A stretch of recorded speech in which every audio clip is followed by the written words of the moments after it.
Hey everyone, this is a totally different video. I'm going to choose the biggest sledgehammer block and put it in the bucket. So right now that is vinegar 2, it's in a different container than the next clip. And I'm going to fill it up all the way. So once it's fully submerged, I let it sit, and you're going to see what it looks like after 5 minutes, 3 hours, and 32 hours. Oh man, it got really dirty in that water. But look, you can see some of the steel underneath, and there's a lot of rust that chipped off. This is all that chipped rust. You can see just how flaky it is. I mean, it looks pretty good so far, actually. Let's get it plugged in. Boom! I'm going to choose what Dremel to use.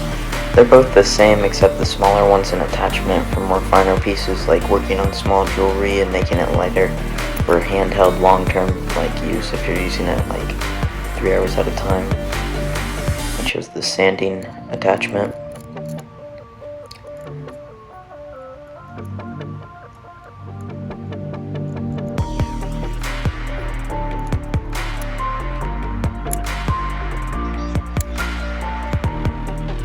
And that paper towel is it is a lot more dirtier than it was when I first put that sledgehammer on it, but all the rusty liquid just came onto the paper towel.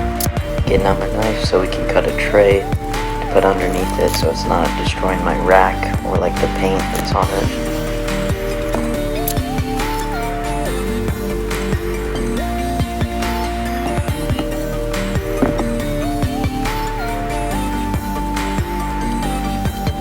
Look at that, just flaked off when I touched it. And it can go pretty fast, the motor on that tool, but I had it at a really low setting, and just seeing how effective it wasn't super effective like that. And I changed up the angle. I figured it'd be better because it was shaking everything. And then I kicked it up. So the main point is to get all of the rust off and make it nice and brand new looking. And then what we are going to do in the next video is get every last bit of the rust off and carve a new design into it. We're going to keep the words that are already on there, but we're going to add a design. So it's kind of a decorative but useful tool. It'll just look really awesome. But that, I'm going to be experimenting with it, and we'll see if it works out good. If it doesn't, then I'm going to paint a design onto it. Then it'll just be a decorative piece, and I'll make the other blocks I have into a operational tool, really.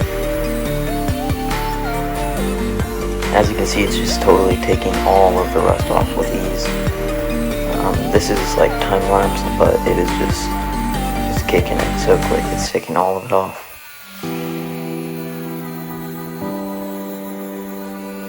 There are some divots where the rust, it's little rust pits, and I'm strategizing to find a way to get all of the rust out of those, and then make it all flat surface. And it totally messed up the sanding bit when I was trying to go over the parts, because some of the divots are a little deeper than others. So I'm gonna change the bit. Here's a new one.